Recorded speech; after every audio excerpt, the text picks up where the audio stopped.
सभी साथियों को नमस्कार, राम राम और सादर नमन प्रणाम। मैं हूं आपका साथी नरसोत्तम मेजर और जो विशेष सीरीज़ हमने चलाई है जानिए अपने क्षेत्र की संस्थाओं को, उस सीरीज़ के आज इस दूसरे पड़ाव पर हमारे साथ मौजूद है जंबेश्वर मंदिर बिश्नोई सभा, पश्चिम पाना, गांव आदमपुर।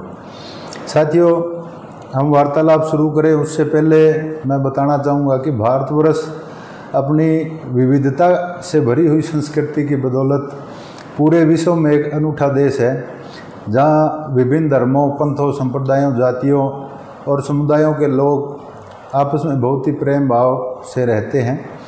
और जहाँ तक मैं बात करूँ हरियाणा और राजस्थान या इस उत्तर भारत के ग्रामीण इलाकों की, तो वहाँ प्रत्येक समाज की सामाजिक धार्मिक संस्थाएं हैं जो लगातार अपने समाज की परंपराओं को और जो शुरू से चली आ रही है उनके महापुरुषों की जो परंपराएं हैं, जो रीति नीति है, उनके संवाहक का एक बहुत बड़ा जरिया बनी हुई है। तो आज इस विशेष पेशकश में हमारे साथ मौजूद है हमारे चाचा श्री कृष्ण बेनीवाल जी, जो बिश्नोई सभा गांव आदमपुर, पश्चिम पाना, श्री गुरु जंबेश्वर मंदिर के सचिव के रूप में काफ़ी समय से जिम्मेदारियां निभा रहे हैं। तो अंकल जी, आपका स्वागत है इस कार्यक्रम में। धन्यवाद आपका। और हमारी सादर नमन प्रणाम गुरु जंबेश्वर भगवान को, विष्णु भगवान को।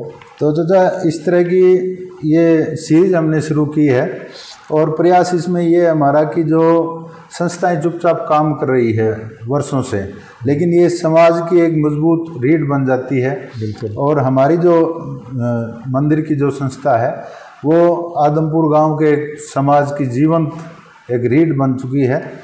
तो हमारा प्रयास ये है कि ज़्यादा से ज़्यादा हम इसके बारे में जानें। तो सबसे पहले तो अंकल जी, आप अपना व्यक्तिगत परिचय हमें बताएं और अपनी पारिवारिक पृष्ठभूमि के बारे में, ताकि हम विस्तार से फिर आगे सभा के बारे में बात करेंगे। सभी को प्रणाम। मेरी जीवन यात्रा की बात है, उसमें मेरा अपना कोई वश नहीं था जी। उस परमपिता परमात्मा ईश्वर शक्ति ने मुझे श्री गुरु जंबेश्वर भगवान के बनाए संसार के सुंदर व सबसे साफ सुथरे पंथ में जन्म दिया जी। इसके लिए मैं भगवान व उस ईश्वरीय शक्ति को बार बार प्रणाम व धन्यवाद करता हूँ। मेरी पारिवारिक पृष्ठभूमि साधारण परिवार की रही। मेरे दादा 4 भाई थे, चारों नेक नामी थे। अपना कमाकर गुजारा करने वाले चारों का नाम मैं लेना चाहूँगा। जी जरूर अंकल जी। सबसे बड़े श्री रामजस जी, श्री मामराज जी, मेरे सगे दादा श्री हरदास जी व सबसे छोटे श्री रोजोरा राम जी थे। मेरे पिताजी 4 भाई व 1 बहन थे।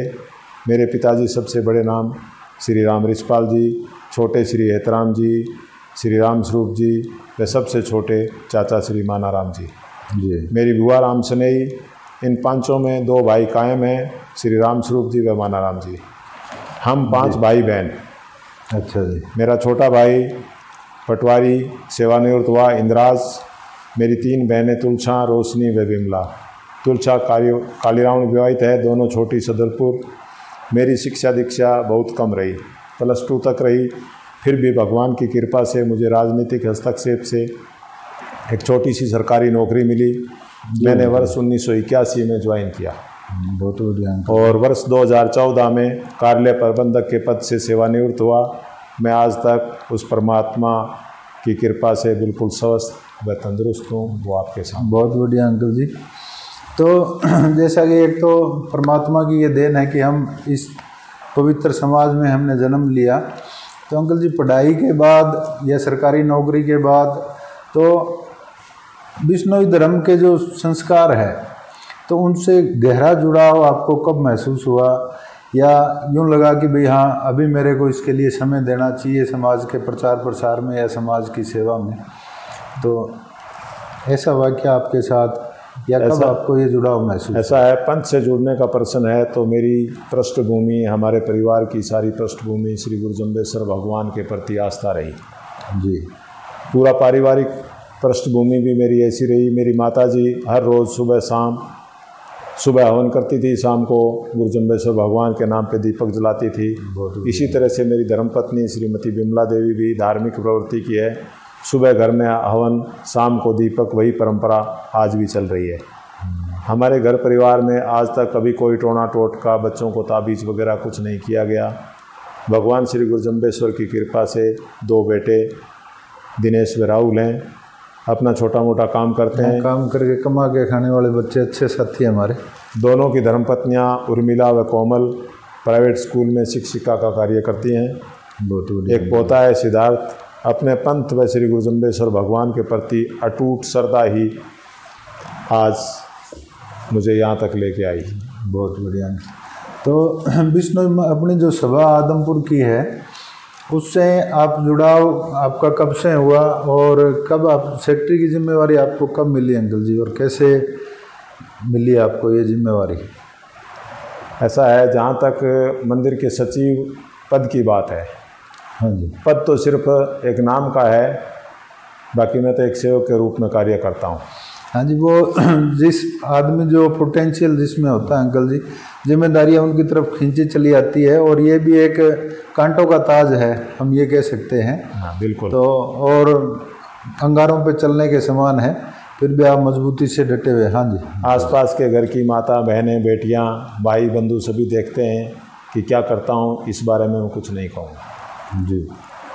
हाँ, वो तो हम देखते हैं अंकल जी, प्रत्यक्ष को प्रमाण। कागजी सचिव की बात यह है कि श्री तुलसीराम जी कीचड़ प्रधान होते थे, वो भी कागजी थे। सुबह आते, सारे मंदिर की बुहारी निकालते, पक्षियों को चूगा डालते, बहुत बढ़िया, हवन जोत करते। अपने मंदिर में एक साधु थे, स्वामी विश्वानंद जी, बड़े नेक नामी और त्यागी संत थे।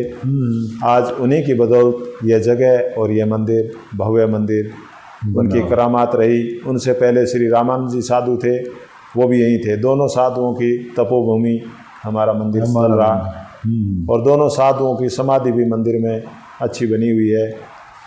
प्रधान श्री तुलसीराम जी के साथ श्री ठाकर जी कल्याणा, श्री मनीराम जी नैन, श्री भक्तराम जी जानी, श्री ठाकर गोदारा व श्री भागी जी जानी व मेरे पिता मंदिर में काम धंधा करते रहते थे। मेरे पिताजी का 31 जनवरी 1988 को स्वर्गवास हो गया। अच्छा। और इन बुज़ुर्गों का स्नेह व प्यार मुझे मिला, इन्होंने मुझे मंदिर सेवा में शामिल कर लिया। बहुत बढ़िया। श्री मोहनलाल जी मास्टर, जो कि उस समय अच्छे पढ़े लिखे व्यक्ति थे, अमावस्या कभी बीच में आकर हिसाब किताब लिखते थे। फिर उन्होंने कहा कि कृष्ण, इस हिसाब किताब को लिखत पढ़त में लो और अपने निगरानी में रखो।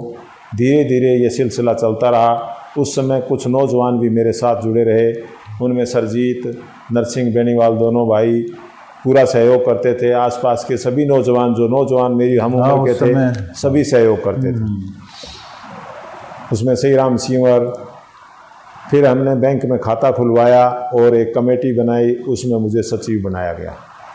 मोहनलाल मास्टर जी ने हिदायत दी कि हिसाब किताब बिल्कुल पारदर्शिता से रखना है, और उसी हिसाब से आज तक चल रहा है। बहुत बढ़िया। तो सभा तो जैसे सर अंकल जी, अपना शुरुआत में समाज तो संगठित जिस गांव में होता है वो संगठित है।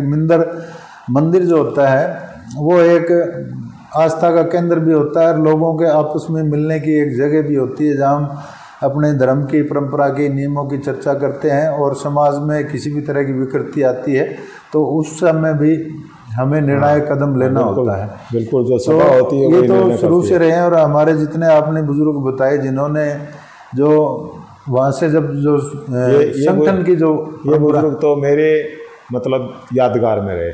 हाँ, उससे पहले कि इन बुजुर्गों की कहानी मैं सुनता रहा, भाई अपनी सभा कब बनी, सभा में क्या क्या करते तो रहे। ये हमें भी बताओ अंकल जी, सभा कब बनी, कब कैसे गठन हुआ, औपचारिक रूप से भी और अनौपचारिक रूप से भी? ऐसा है, हमारे मंदिर का गठन तो शायद बहुत पहले हो गया था, और गठन के साथ ही 5-7 आदमी थे, वो एज लाइक सभा ही थी।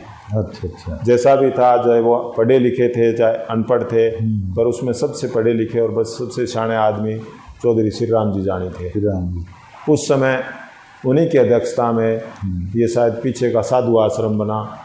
अच्छा। तो ये कब की बात अंकल जी? ये सन 47 से पहले की बात। 47 से पहले से अपना मंदिर अस्तित्व में। बिल्कुल पहले से। और श्री राम जी जानी साहब को भी, हमारे बुजुर्ग, उनको भी हम नमन करना चाहेंगे, क्योंकि विष्णु मंदिर हिसार की जो आज स्थापना हम देख रहे हैं वो उन्हीं की देन है। और प्रथम अध्यक्ष बहुत बड़े दूरदर्शी व्यक्ति थे, बहुत बड़े दूरदर्शी व्यक्ति थे जी। जिन्होंने आज हमें इतनी बड़ी सौगात दी है हिसार ज़िले में। बहुत बड़ी बात है, शायद कोई नहीं दे पाता। और अभी तो ज़रूरत ये होती है कि जो बुज़ुर्ग हमें दे के गए उनका हम सफल संचालन करें और उसमें और वृद्धि करें। बिश्नोई सभा की आप बात करते हैं तो ये मेरे विचार में जो बुज़ुर्ग बताते थे उस हिसाब से चौधरी श्री राम जी जानी ने भी उस सभा की शुरुआत कर दी थी। हाँ जी, हाँ जी, शुरुआत कर दी थी। अध्यक्ष भी वही, गांव के अध्यक्ष भी वही रहे। मुस्लिम समुदाय यहाँ था, 2-1 घर थे। हाँ। वो जब जाने लगे तो श्री राम जी ने उनको कहा था भाई आपको इस पंथ में शामिल कर लेते हैं। हाँ। फिर सुनने में आया कि कोई दुर्घटना हुई, उसके बाद वो उनका मन भर गया, भाई नहीं हम जाएंगे नहीं। हाँ, उस तरह का। तो फिर श्री राम जी ने और गांव के गणमान्य व्यक्तियों ने उनको बिल्कुल सुरक्षित कैंप तक पहुंचाया था। ऐसा गांव के बुजुर्ग बताते रहे जी। ये इसलिए रिकॉर्ड में बता रहा हूँ कि ये मेरी सुनी सुनाई बातें। उसके बाद अपने शिवराज जी, चौधरी शिवराज जी नंबरदार, उन्होंने बहुत सेवा की मंदिर की। अच्छा। ये अपना पुराने मंदिर का जो हवनशाला थी और आगे का बरामदा चौधरी शिवराज जी जानी नंबरदार व मेरे दादा के बड़े भाई रामजस जी बेनीवाल, अच्छा जी, ये दोनों यहाँ काम करते थे। मंदिर के 2 साइड में बाढ़ होती थी। अच्छा। बाढ़ के बारे में शायद अब ये नई पीढ़ी समझेगी भी नहीं। हाँ। क्योंकि वो देखने में नहीं आती।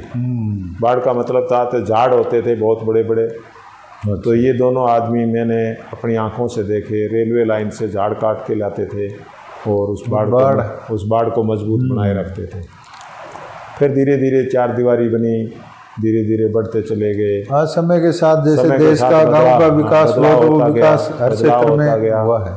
हमारा ये तालाब था, इसका पानी पीते थे सभी गांववासी। अच्छा, मंदिर में ही यहाँ एक जोड़ी हुआ। हाँ बिल्कुल, ये तालाब था, बहुत सुंदर तालाब था, चारों तरफ पेड़ थे। पर वक्त के साथ बहुत कुछ बदल जाता है। हाँ जी, हाँ जी, वो स्वरूप बदलता रहता है। हाँ। पीने का पानी रहा नहीं, पीने का पानी वाटर सप्लाई ने ले ली उसकी जगह, तो पानी गंदा होने लग गया। तो धीरे धीरे तालाब भी नकारा हो गया। तो ये सभा का तो ऐसा प्रश्न था, ये सभा तो शायद 47 से पहले ही बन गई थी। अच्छा। तो जो भी बुजुर्ग थे 5-7, वो छोटे मोटे निर्णय लेते थे, हवन पाल होता था, जैसा कि मुझे बुजुर्गों ने बताया। आप तो उस परंपरा के समा के अंकल जी, बस। और बड़ी ही श्रद्धा भाव से, क्योंकि पापा के आप सहपाठी रहे हैं, हम आप में देखते हैं।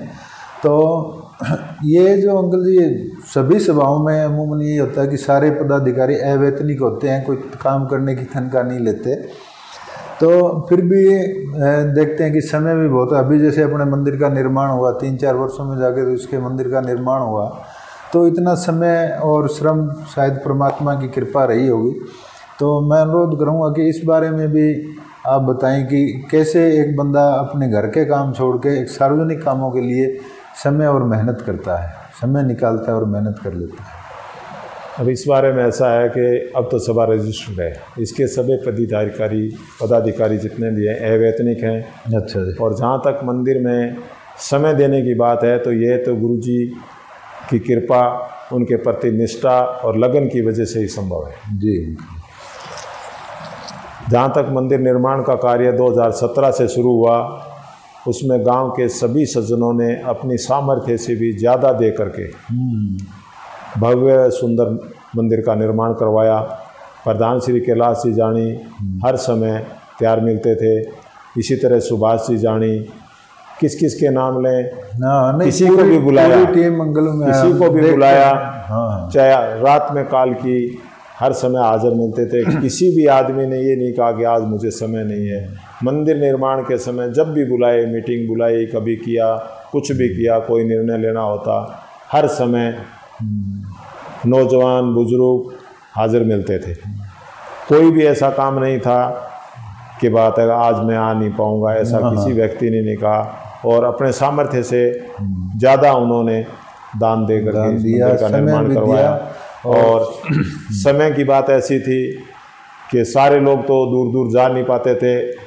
समय में सबसे ज़्यादा समय बात है कैलाश जी, प्रधान जी व सुभाष जी जानी, जब भी कोई सामान लेना होता था हिसार से या दूर से पत्थर लाने होते थे तो हम 3 आदमी जाते थे।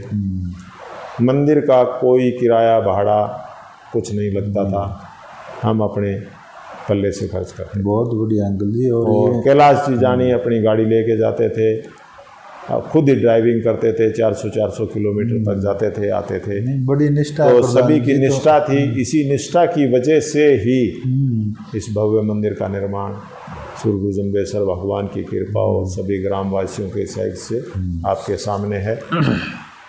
तो अंकल जी, मंदिर का प्रबंधन जैसे चीज़ें हम बना देते हैं, उसको लगातार अच्छे से उसका रख रखाव भी करना, उसका मैनेजमेंट करना और अन्य तरह के भी कई कार्य होते हैं, तो वो आप किस तरीके से वो कार्य करते हैं, वो भी आप हमें ज़रूर बताएं। अब संस्था के निर्मित कार्य में गांव के सज्जनों द्वारा स्वेच्छा से ही किए जाते हैं। अब भी दोनों समय हवन, पूजा पाठ गांव के सेवादारों द्वारा ही की जाती रही है, जिनमें मुख्य श्री मानाराम जी बेणीवाल, श्री नंदराम जी सींवर, श्री सही राम जी सींवर, श्री पटेल जी गोदारा, श्री कृपाराम जी नैन, श्री छोटू राम जी सुरेंद्र, और जो भी मौके पर हाजिर होते हैं, राम सिंह जी पटवारी, और जो भी आसपास के अब नौजवान बच्चे हैं वो भी सुबह शाम आ जाते हैं, झाड़ू बुआरी करते रहते हैं, घास पात, पेड़ पौधों में पानी देना, ये सब बात है कि अपनी श्रद्धा से ही करते हैं। और बाकी धार्मिक शिक्षा के बारे में बात है तो हमारे मंदिर में वर्ष 1997 से लेकर के अच्छा जी सन 2016 तक लगातार डॉक्टर आचार्य गोवर्धन राम जी की कथा निरंतर चलती रही। इसका परिणाम भी हमारे सामने है कि हमारे आसपास मोहल्ले के बच्चे हैं वो नशे से बिल्कुल दूर। बाकी परमात्मा ना करे कोई छुपा रुस्तम निकल जाए तो बात दूसरी है।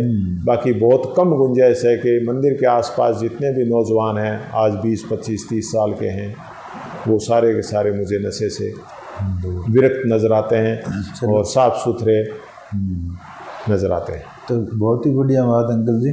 जैसा कि हम जानते हैं कि किसी भी संस्था को चलाने के लिए वित्त की व्यवस्थाएं करनी पड़ती है, और जिनसे हम लेते हैं अगर कोई 1 रुपया भी अगर दान देता है तो उसको भी ये हक होता है। और अपनी सभा ने ये व्यवस्था कर भी रखी है, भी कभी पूछें कैसे कुछ भी पूछें, तो इसके बारे में वित्तीय पारदर्शिता है, तो उसके बारे में आप क्या कहना चाहेंगे? किस तरह की वित्तीय पारदर्शिता अपनी सभा रखती है? वित्तीय प्रबंधन के बारे में ऐसा है कि मंदिर निर्माण के दौरान तो सारे गांव से दान लिया गया था जी, पश्चिमी पाने से। अच्छा, स्वेच्छा से किसी पूर्वी पाने में दिया, उसका भी हमने स्वागत किया।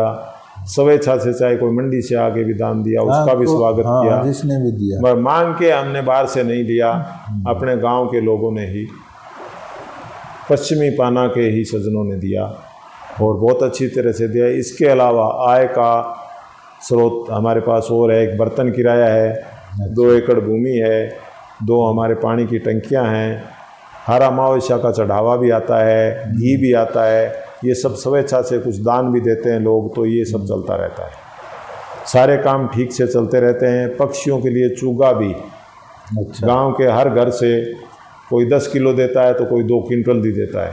अच्छा, तो और लास्ट में जाके जब मार्च आता है तो उस समय देखते हैं कि चूगा बचा हुआ है, तो वो भी एक आय का साधन बनता है। चूगा बेच देते हैं क्योंकि अप्रैल में फिर दोबारा आ जाता है। और हर अमावस्या का भी चूगा लाते हैं लोग। हाँ, हर अमावस को भी चूगा लेके आते हैं। तकरीबन जो भी मंदिर आता है वो को 2 किलो 4 किलो ज़रूर लेके आता है। घी भी लेके आते हैं। हवन जोत में कभी घी की कमी नहीं पड़ी।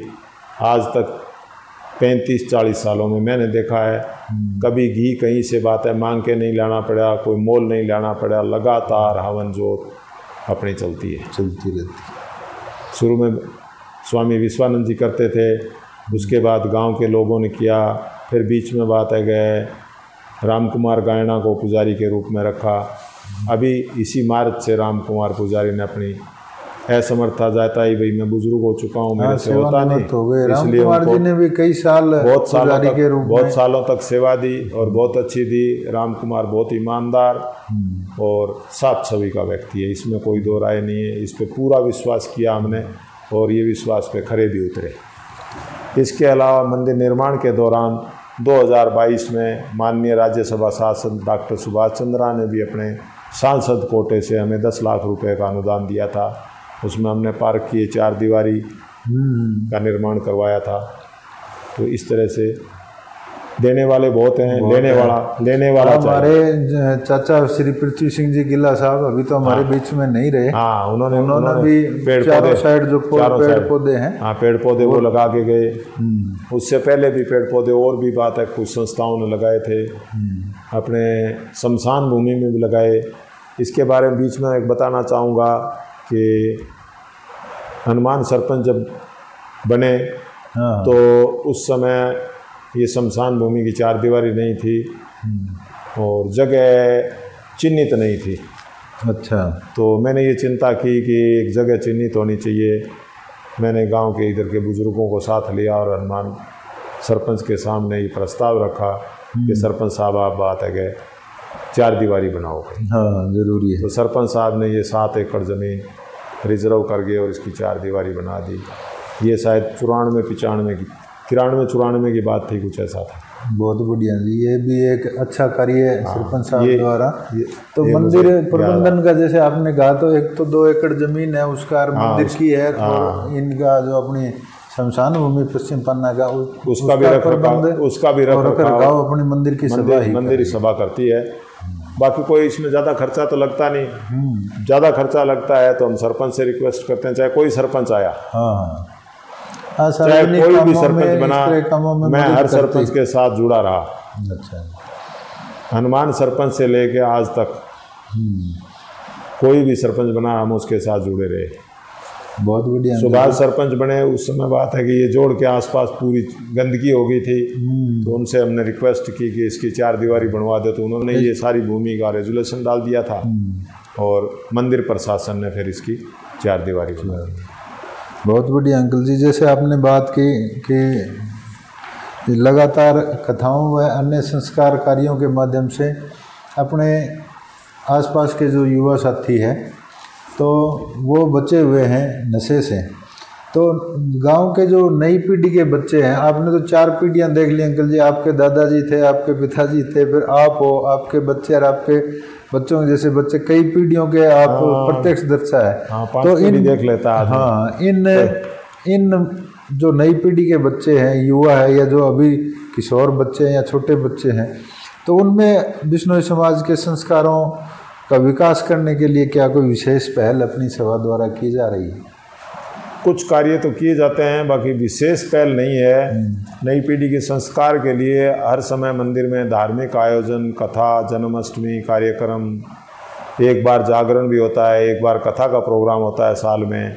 तो संस्कार के बारे में, पंथ के बारे में बताया तो बहुत जाता है, पर नौजवान थोड़ा सा विमुख रहते हैं। कुछ लोग बात है कि इसके अपना इंटरेस्ट भी लेते हैं, तो धीरे धीरे बात है कि संस्कार मुझे लगता है कि नई पीढ़ी भी ले रही है।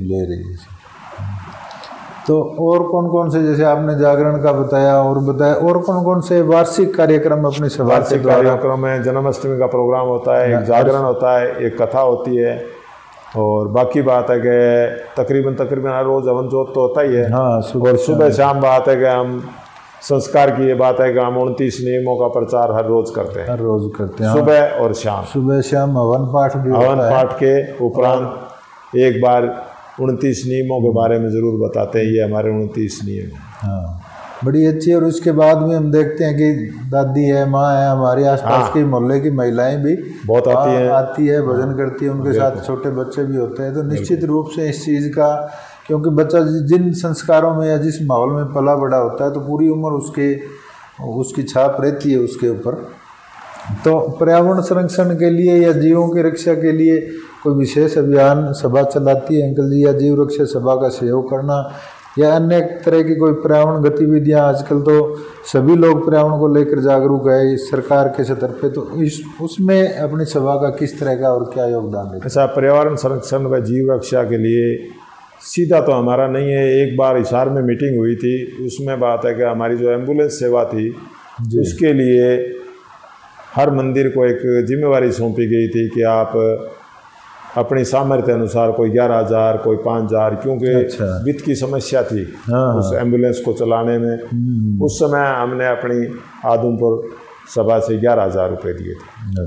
बाकी पर्यावरण के बारे में ऐसा है कि जो पेड़ पौधे लगे हुए उनमें पानी देना करना, ये सभी बातें नौजवान करते हैं, और मेरी उम्र के लोग हैं वो भी लगे रहते हैं। बाकी नया कोई अलग से पर्यावरण या जीव रक्षा के लिए अलग से हमारा कोई प्रोग्राम नहीं है। हम इनका सहयोग ज़रूर करते हैं जैसा भी हो सकता है। तो अंकल आप देखते हैं कि जब कोई व्यक्ति काम करता है सभा के लिए तो निश्चित है कुछ न कुछ और गांव राम होता है। हर तरह के लोग यहाँ निवास करते हैं, रहते हैं आपस में। मैंने तो अपने यहाँ देखा है कि कोई विवाद होता है तो आपस में बातचीत करके वहाँ सुलझा लिया जाता है मीटिंगों में। अगर कभी आप पक्षपात का या अन्य तरह की कमियों का या कोई आरोप लगता है या आलोचनाएं होती है तो उस तरह की आलोचनाओं का मंदिर कमेटी की तरफ से किस तरह जवाब दिया जाता है या उन लोगों को कैसे संतुष्ट किया जाता है? आरोप प्रत्यारोप की बात ऐसा है कि हमारे गांव में ऐसा कोई नहीं लगाता, आरोप प्रत्यारोप नहीं होते। सभा चलाने में पूरा सहयोग करते हैं, पूरा गांव सहयोग करता है, चाहे सभा में कोई भी हो। हाँ, काम की समीक्षा ज़रूर करते हैं और कोई कमी हो तो बताते ज़रूर हैं कि ये कमी रही। उस कमी को गुरुजी की वाणी की बात है कि निंदक नेड़े रखिए। अगर कोई बताएगा नहीं कमी तो पता कैसे लगेगा ना। तो उसको भी हम बात है बैठ के मिल बैठ करके अपना ठीक कर लेते हैं। बाकी ऐसा कुछ भी नहीं है कोई एक दूसरे से कोई बात है कि भाई टांग खिंचाई हो, कोई टांग खिंचाई नहीं। सभी अपने मिलजुल के चलता है और सभी सहयोग करते हैं, सभी गांववासी सहयोग करते हैं सभा का। चाहे सभा में आज मैं बैठा हूँ, कल और बैठेगा, आगे और बैठेगा, ये संसार है, चलता रहेगा। तो आपने ये भी बताया अंकल जी, टीका टिप्पणी जो करते हैं होनी भी चाहिए। एक स्वस्थ परंपरा लोकतंत्र की ये होती है, पता चलना चाहिए। भाई पता, अगर कोई व्यक्ति काम कर रहा है उसके बारे में अगर माइनस प्लस पॉइंट बताएंगे नहीं तो पता कैसे चलेगा। ये जरूरी है। जब हम कार्य करते हैं, कई बड़े कार्य, मंदिर निर्माण भी एक बड़ा कार्य था हमारा, बिल्कुल था। कई सालों से मंदिर पूरा हुआ था और कई बार क्राइसिस की कोई और कठिन परिस्थितियां भी आ जाती। तो सचिव के रूप में आपकी क्या जिम्मेदारी रहती है? उन समस्याओं का समाधान या सामना आप कैसे करते हैं? मैं उन समस्याओं और समाधान गांव की मीटिंग बुलाते थे तुरंत। अच्छा, बाकी बात है कि वित्त की क्राइसिस कभी नहीं हुई। बहुत बढ़िया। ये मंदिर निर्माण के दौरान वित्त की कभी क्राइसिस नहीं हुई। जिस दिन 2 लाख जरूरत थी तो 2 लाख मिल गए, 4 लाख की जरूरत थी 4 लाख मिल गए। किसी से मांगने की भी ज़रूरत नहीं पड़ी। परमात्मा की कृपा ने, गुरुजम्बेश्वर भगवान ने अपने आप ही भिजवाते रहे और ये काम चलता रहा। कभी ऐसा नहीं हुआ कि आज बात है कि किसी की जेब से पैसे लेकर बात है उधार लेके कोई चीज़ लाई गई, ना, ऐसा कभी नहीं हुआ। और आज नहीं, पिछले 35-40 सालों में नहीं हुआ। परमात्मा की कृपा से हमारे पास, सभा के पास पैसा अपना, क्योंकि हमारा खाता बैंक में है। आज से नहीं, न्यू बैंक ऑफ इंडिया होता था कभी। अच्छा, पुराने बाजार में। उस समय हमारी जो 2 एकड़ भूमि है उसका एक हिस्सा उस सड़क में आया था, तो उसका वो मुआवजा आया था।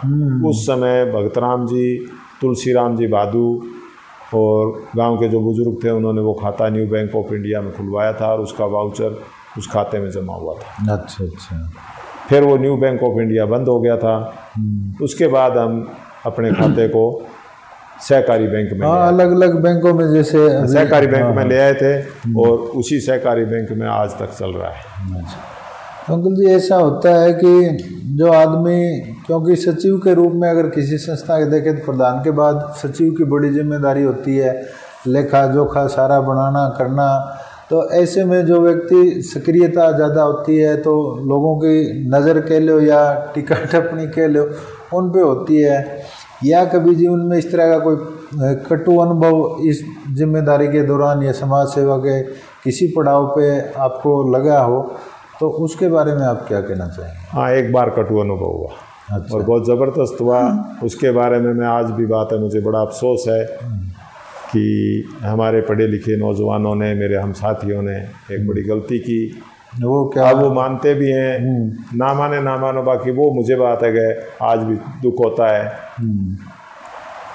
थोड़े समय के लिए साल 2017 में माननीय मुख्यमंत्री मनोहर लाल जी ने गुरु जम्बेश्वर भगवान के निर्वाण दिवस पे यहाँ आने की अपनी इच्छा व्यक्त की। अच्छा। तो मैंने गांव के लोगों से फ़ोन पे ही बात की थी, ये नहीं कि मीटिंग बुला के की। अच्छा। तो सभी ने कहा बड़ी अच्छी बात है, बुलाओ, कोई बात नहीं। सभी इस बात से खुश थे।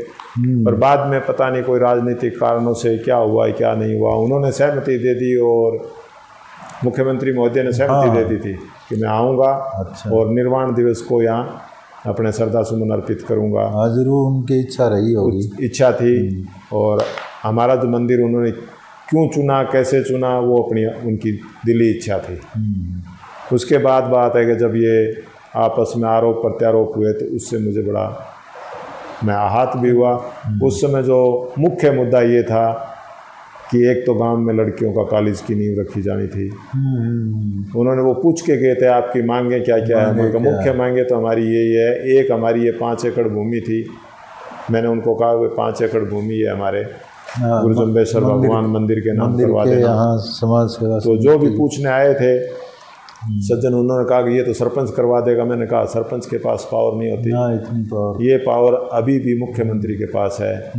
ये थोड़ा सा मुझे आज भी मलाल है, नहीं तो आज हम इस 5 एकड़ भूमि के मालिक होते।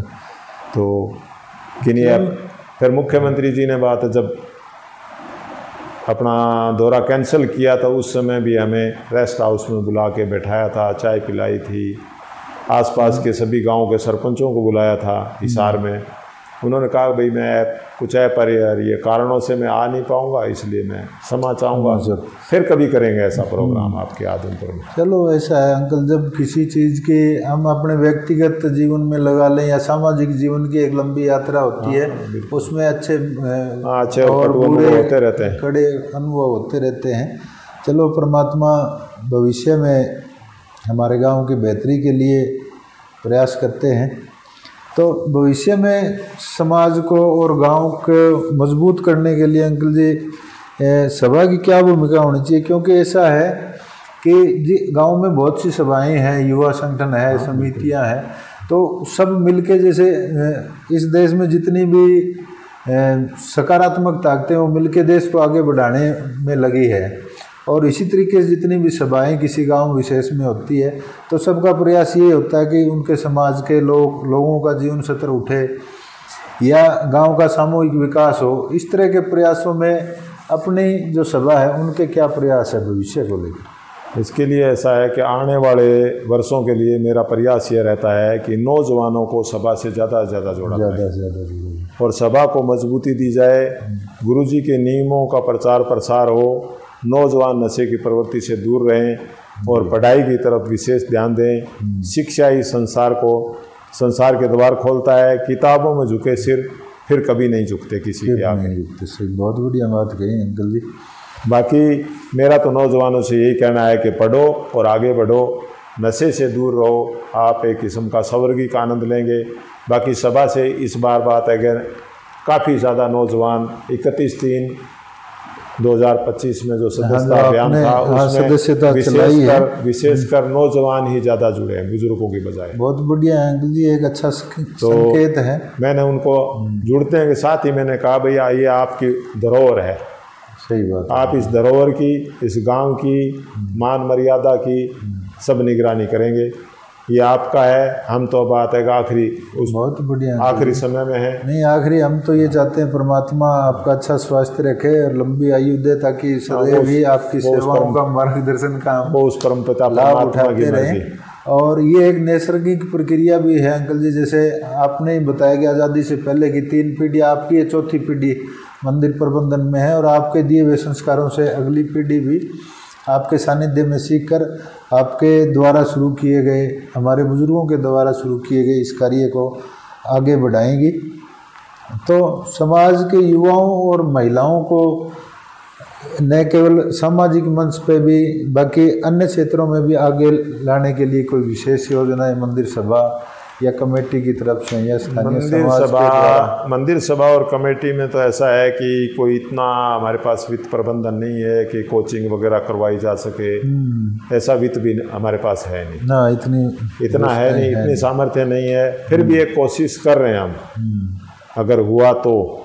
अच्छा। पीछे कम्युनिटी सेंटर के नाम पे गवर्नमेंट से पैसा ले करके कम्युनिटी सेंटर बन जाए और अगर 4 कमरे अच्छे बन जाएं तो किसी कोचिंग संस्थान को दिया जा सकता है। उसमें आने वाली पीढ़ियाँ अपना बहुत भविष्य ज़रूर ढूंढेंगी। इसके अलावा समाज के युवाओं और बेटियों के लिए तो एक ही योजना है, नशे से दूर और पढ़ने के नज़दीक। यही मूल मंत्र जीवन का बना लो, हमेशा सुखी रहोगे। ये हमारे कोई पंथ के लिए नहीं, पूरे गांव के पूरे बेटियों और नौजवान विद्यार्थियों के लिए मेरा यही संदेश है कि नशे से दूर और पढ़ने के नज़दीक।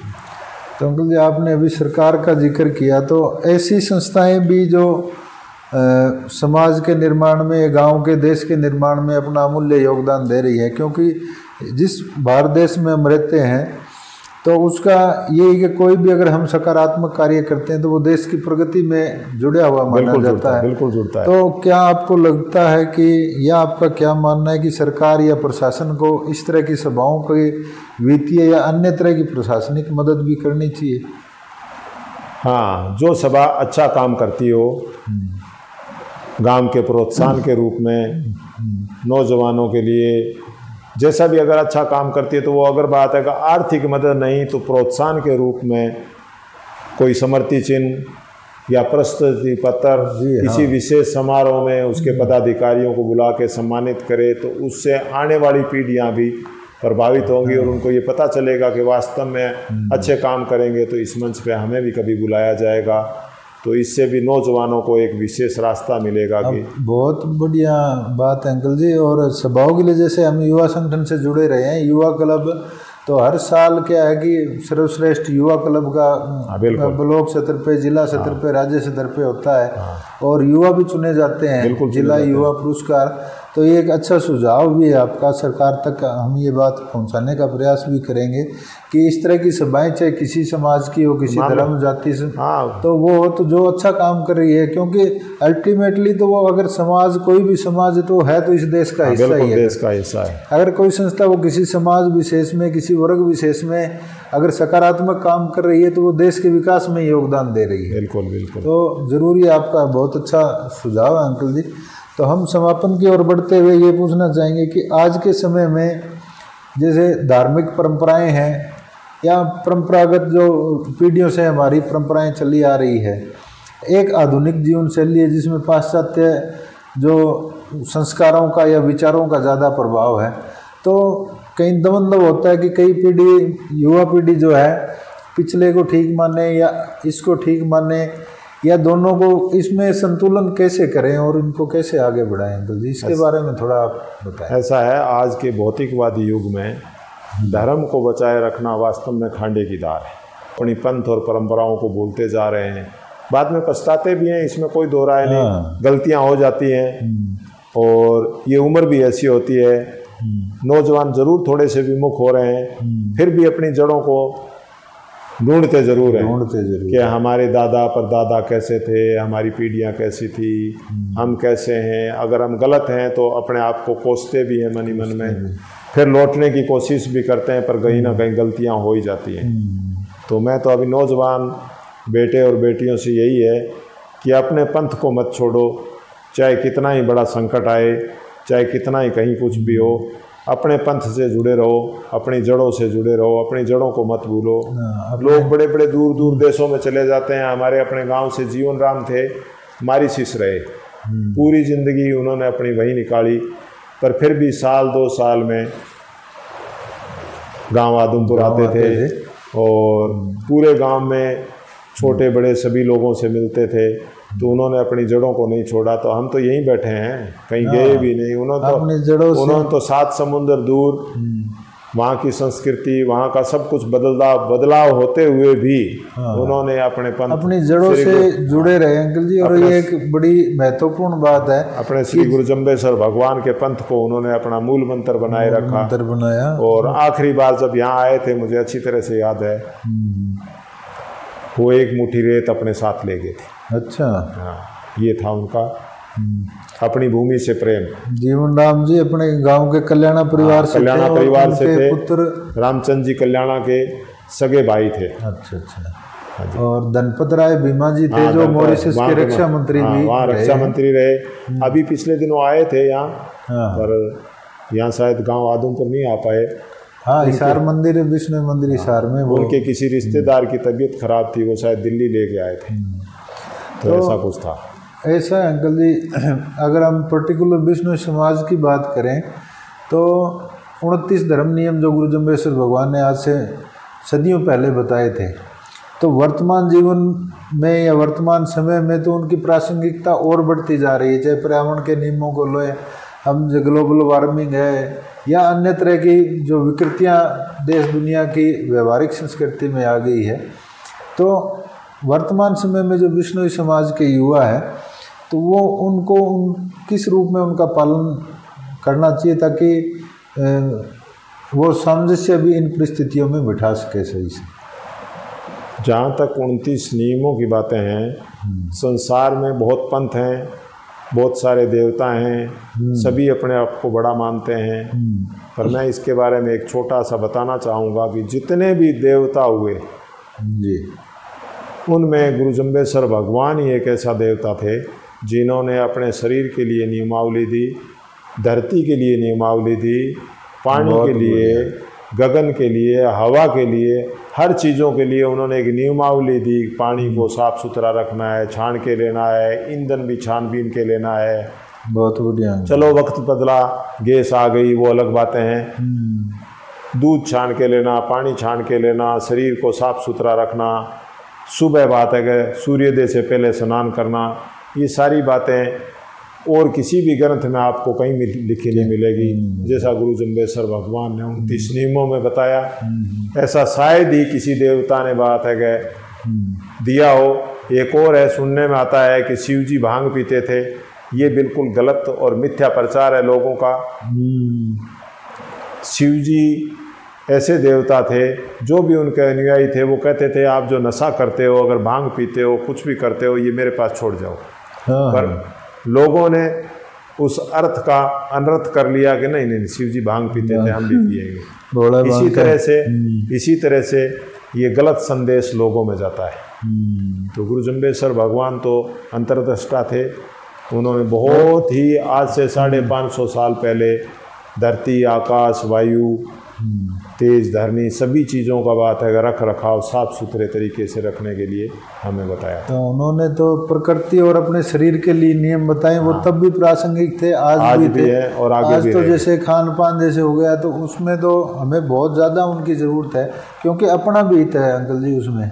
अगर पेड़ पौधे लगाएंगे, पर्यावरण स्वस्थ रहेगा तो अपने शरीर के लिए हमें हरियाली मिलेगी, हरियाली मिलेगी तो हरियाली और भी सुंदर लगेगी। तो बहुत ही बढ़िया अंकल जी, आपने विस्तार से पूरी रिसर्च करके हमें बात बताई है। तो अंत में मैं चाहूँगा कि आप अपने गांव आदमपुर को, विष्णु समाज के लोगों को एक क्या संदेश देना चाहेंगे जो सबके लिए प्रेरणादायक हो? संदेश तो सभी गांववासियों के लिए ही है, कोई एक बात है कि पंथ के लिए नहीं है। मेरा तो सभी ग्रामवासियों से, नौजवानों से, बुजुर्गों से, माताओं बहनों विशेष अनुरोध करूंगा कि वह सज्जन चाहे किसी भी पंथ का हो, नशे से दूर रहे। अगर नशे से दूर हैं तो उसका घर स्वर्ग है, उसका पड़ोसी, उसका रिश्तेदार सभी सुखी रहेंगे। नशा नाश की जड़ है। बोलो श्री गुरु जम्बेश्वर भगवान की। बढ़िया अंकल जी। तो ये थे आज हमारे साथ हमारे चाचा कृष्णलाल बेनीवाल जी, विष्णु सभा आदमपुर के सचिव, और पूरी इन्होंने बात बताई आज़ादी से पहले का इतिहास इस सभा का, इस मंदिर का है।